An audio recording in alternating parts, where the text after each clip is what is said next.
So like this is a charge, I mean the charge density is lambda, and because of this there will be a radial field outside, and because there is a current, so there is a magnetic field also, which is like this.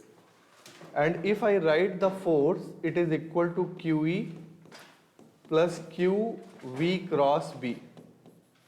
You know this formula from your class 12.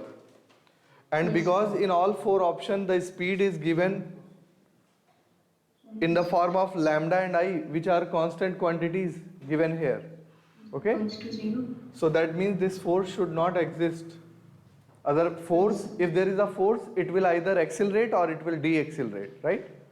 So that means there is no force and Q will cancel. So E will be equal to, and V cross B. So V and B are in at 90 degree.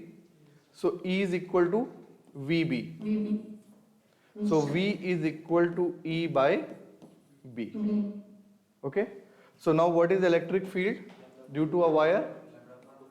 Lambda by 2 epsilon naught R up, lambda by 2 pi epsilon naught R, and B is mu naught I upon 2 pi R.